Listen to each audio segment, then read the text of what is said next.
Yo, what is up guys? Welcome back to a new video on Fuzzy Garms. We're trying to be as consistent as possible with the uploads, so where I can I'm going to try and record a fair few in a row just to give you guys content and help you guys out on your journey if you're just starting out buying vintage clothing or second-hand clothes, if you're just starting out selling them, because that's generally what we tend to do. But I will say, everything you see me wear, pretty much everything I wear is second-hand or vintage or older. Basically straight up, the best way to buy clothes in my opinion is second-hand, because you save a lot of money, you can wear the brands you want to wear, or if you're not someone that cares about brands, you can buy some awesome pieces, the sort of stuff you'd find maybe, I don't know, in River Island or H&M, but it's good quality stuff, it lasts for a long time, and a lot of it you can't buy anymore. I want to do a video on some of my favourite pieces that we've currently got, some of my favourite pieces that I currently own, and we'll do that at some point soon, just to give you guys an idea of the finds that we get, that we keep for ourselves as well. But this video is all about stains. Basically, I want to do a video at some point soon showing you the process by which we remove stains. Now, I say we, shout out to my brother Harrison. He does all of our stain removal for us, but that means he gets first pick of anything we pick up. When we go and do a massive sort of garments pick up, he gets first choice of what he wants. But stains needn't be a thing, and the most simplistic advice I can give you is if an item is cheap enough and you know it sells, take a punt on it. Two things I want to show you quickly. First thing is this Lacoste polo shirt. Okay, it needs an iron, but we've washed it. It's come out of the wash now. This Lacoste polo shirt, believe it or not, had stains all down here. Massive stains all the way down. From the front to the back. And that was for what we thought was no chance, but the guy was selling it for 50p at a car boot sale. We generally tend to sell Lacoste polo shirts between £9 and £12, depending on colour and size. And so we thought, why not punt on it at 50p? We bought loads from him, it was 50p. And don't let stains put you off. First thing, I'm going to give you some advice. Do not go and buy Vanish. Do not go and buy all the expensive stain removal stuff. Buy the supermarket or Wilkinson's or whatever's own brand stain remover and buy colour specific ones. So buy the white ones for whites and buy the coloured one. It usually comes in like a pink, like knockoff Vanish pot, I guess, best way of putting it. Buy that one for colours. It's important you do that because they're intended for that use. But a lot of times you see stains and you think, oh, they're not going to get it out. A lot of times just one scoop of that stuff gets it out, straight up. It gets it out of the arm, it's not a problem. But other times you've got to pre-treat it. Now, I'll go into detail of that with another video. I'll get Harrison on camera for once, and I'll get him to take you guys through we'll pick up some stuff this weekend, and some of the stuff that's stained, I'll get him to take you through how he removes stains from them. But that's what you've got to be thinking about. Another item is this Nike polo shirt. Again, we sell Nike polo shirts quite readily. They're actually really hot right now if you're looking to buy and sell them. But Nike polo shirt, again, this had massive stains here and here. They're both gone. And we look after the garments, make sure they're done perfectly. You don't ruin the garment by doing it. But a lot of times when you see stains on items, they can and will be removed. It's not hard to remove them a lot of the time, and it's just something to be mindful of. Another one, this awesome, I love this, but it's not my size. Calvin Klein's jeans t-shirt. It had an oil mark down the bottom here. And Harrison got it out. Because sometimes, again, what looks like an oil mark or what looks like a stain that you can't get out, a couple of washes gets it out, even one wash gets it out. But it does put people off at car boots and buying them. And when you know what you're doing, it can be really lucrative for you to pick up items that are cheap and make good profit out of them. For example, that Calvin Klein jumper, probably going to get close to £20 for that. Again, we paid £1 for it. So it's not hard to do at all. So don't let stains put you off, whatever they do. However, if you do get an item that is stained, and we don't tend to sell too much of our stuff stained because Harrison can get them out. But if you find stuff that is stained, it's okay to sell that stuff because somebody might think they can get the stain out of it, or they might be able to. If you're willing to do that, and if you're to do that, I'd just say to you, say on there, try to get the stain out, I can't, not great at stain removal, whatever it is, the reason why you couldn't get it out, someone might be like, oh, I've got stains out like that before, I can do it.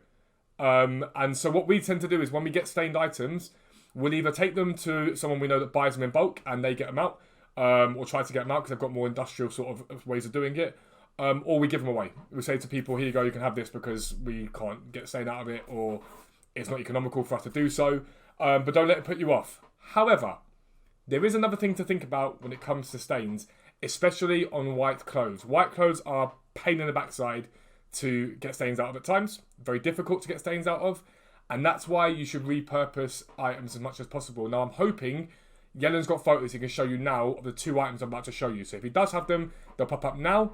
If he doesn't, there'll probably be two giant X's on the screen.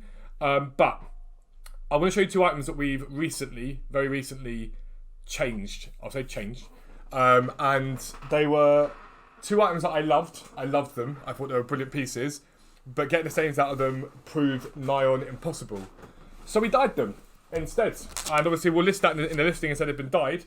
But this is an Adidas. Let me do a zip up on it to make it a bit easier for you to see. It's like an Adidas sort of, I want to call it a bomber jacket. I think that's the best way of putting it. It's an Adidas bomber jacket essentially. And it's vintage. It's not old, but it's old enough that it's not worth throwing away. I think it's 90s by the badge. But it's an Adidas bomber jacket, right? And it's cool and it's awesome. And it was white. This was white genuinely about 3 days ago. And so we asked Harrison what he could do with it. And he said, well, why don't I try dyeing it? We said, okay, cool. All this stuff needs ironing just for reference. But the button's there. Still got the old buttons. But it was in good nick. And the label was perfect on it.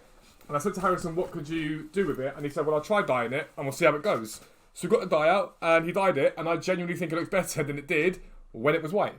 And we'll list this up. And it will mean that this hasn't gone anywhere that it didn't need to go. We paid £1 for this item, and bomber jackets like this, these Adidas bombers, we know we can sell them for £20-25 because they're really awesome pieces. They hold their shape. They're really well made, especially 90s Adidas. It does really well. And so he dyed it basically, and it came out absolutely brilliantly. We've still got all the stuff on it that you need to have on it. And when we list it, we'll say to the buyer it has been dyed. It looks better dyed, in my opinion. It's good dyed, and a lot of buyers like that, and I can't stress this enough to you. A lot of buyers like it because it means their jacket is one of a kind.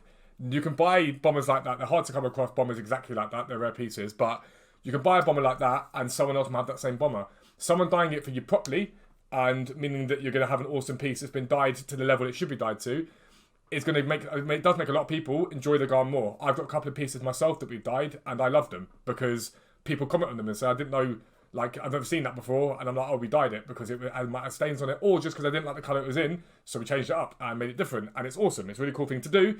We always, on that listing, will say we've dyed it, it's been like edited basically, so if you wash it, it might fade a little bit, and all those sort of things. Be careful with washing them, so everyone knows what they're getting when they buy it, and we make it clear this was originally white, but it's now grey or black or green or whatever colour we thought was a good colour to do it.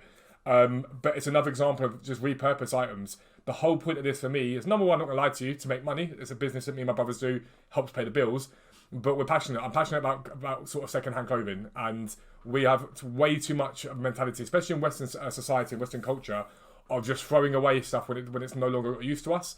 Like this Champion t-shirt. I love Champion. I love Carhartt. I buy all of it second-hand. I think I paid £1 for this. And I love it. It's just an easy lounge around the house t-shirt. It's what more would you want? You pay £1, you go to TK Maxx at 15 quid, you go to JD and they're 30 quid. And so for me, it's a really cool thing.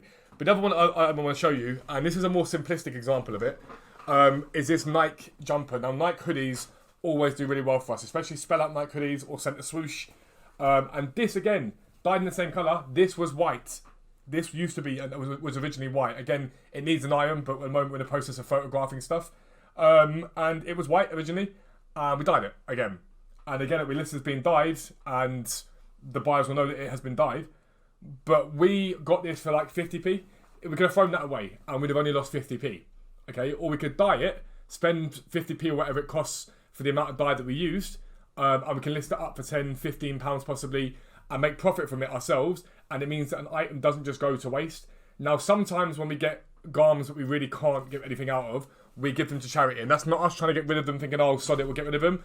But genuinely, we work with a couple of people we know, and to them it's still great. They can get the stains out of what they do. They put them into hot washes, and they then go on to be sold for profit, to go towards good causes, or repurpose for people to wear them and use them. There's things like clothes banks in this country and abroad that they go to, and if we can help out, we will help out. But if we can repurpose an item ourselves and sell it on, then that's obviously what we're in the business of doing. But I do think it would be awesome for you guys to have a video of when we pick up stuff from a car boot sale, us showing you the before and after, and even the process of doing it. As long as Harrison's happy to do that, it would be good to show you that. You do not need to be absolutely epic at removing stains. Harrison doesn't for us because he knows what he's doing more better than I do, but I can remove stains if I need to. I know how to dye clothing. Harrison knows how to dye clothing. It doesn't cost a lot of money. You can buy dye. It's like Dylon, I think it's called. You can get it from Wilkinson's. You can get it from Tesco's. You can get it in bulk online quite cheap. And it allows you to repurpose items. But also, if you are the sort of person that wants to buy and sell stuff, it's awesome for you to like customize it. If you've got an arty flair about you or something about you, see people customize trainers. You can customize hoodies. I've seen people do awesome custom tie-dye like night hoodies, and they're so good. They're brilliant pieces, and again, it's a one-off piece. So if I go to buy that item, I'm the only one that owns that because someone's skill and love and attention's gone into that item, and it makes it look brilliant. And things like that are really good ways to set yourself aside from other people. Now, is that something we like go out and do all the time? Not at all. We'll repurpose in a simplistic way. We just buy a colour. But if those you like this is a bit boring, just buying and selling, if you want to put your own spin on it, so long as you're good at it, it's a great idea. It's genuinely a brilliant idea. But I want to show you some stuff there. That's what you should be thinking about when it comes to it. I will bring a video out showing you guys the before and after and more detail about that and showing the process of it without a doubt. I'll also bring a video out showing you guys some of my favourite pieces that I own, Sean owns, Yellen owns, what you pay for them and what they're actually worth. And to be fair, a lot of it's priceless. They're like awesome items that I love and I'll always keep. I don't think I'll ever get rid of them. But that'll be the end of the video. If you are new around here, as always, subscribe down below. Make sure your notifications are turned on so you never miss an upload. Check us out on Depop and Vinted. If you want to get involved, as always, if you mention the channel, you get 10% off. But if you've got any questions, DM us there. Comment down below, all that stuff. But for now, I am out. Peace out. I'll speak to you soon.